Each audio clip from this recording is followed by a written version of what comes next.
կոտրել էդի դաժանը։ Յուրաքանչյուր հայ պետք է հիմա կակրած այն ժամանակն է, որ ցանկանում են բոլոր հայերը համախմբվեն, որպեսզի այս հարցին լուծում տան։ Դեռ այս վիշտը չլրացած,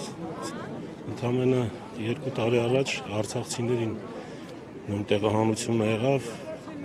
նույն սցենարն է, ոչ մի տարբերություն։ Արցախից գաղթեցին, թե մեր Արևմտյան Հայաստանից, Արարատ լեռը միևնույնն է, մերն է լինելու, մեր պատմական արդարությունը վերականգնվելու է։ Հուսանք, որ կապրենք, կտեսնենք այդ օրը։ Վերջին տարիներին Հայաստանի իշխանությունը հայտարարում է, որ ցեղասպանության ճանաչումը իրենց քաղաքական առաջնահերթություններից չէ։ Կարծում եք մեր հասարակության մեջ կենթանի է պատմական հիշողությունը։ Ցեղասպանությունը դժոխք յուրաքանչյուր բան պետք է քննարկվի պատասխանատվություն, եթե ուշ շուտ այդ օրենքը պետք է ընդունվի,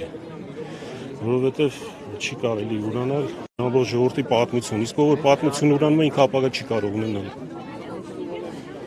Առանց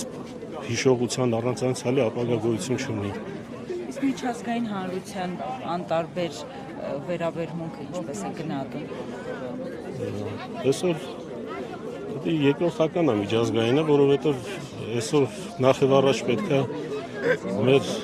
մեր հայությունը առաջին հերթին այդ օրը, այդ նշանակությունը, հայի արժանապատվությունը, հայ թասիբը, հայ այն ամեն ինչը, ինչ որ արեցին ժամանակին մեր մեծերը, Սողոմոն Թելերյանի գլխավորությամբ, ոչ թե վրեժխնդրության հարց, այլ բոլոր հայերի նպատակներից մեկը պետք է լինի դա, որ վերականգնվի պատմական արդարությունը։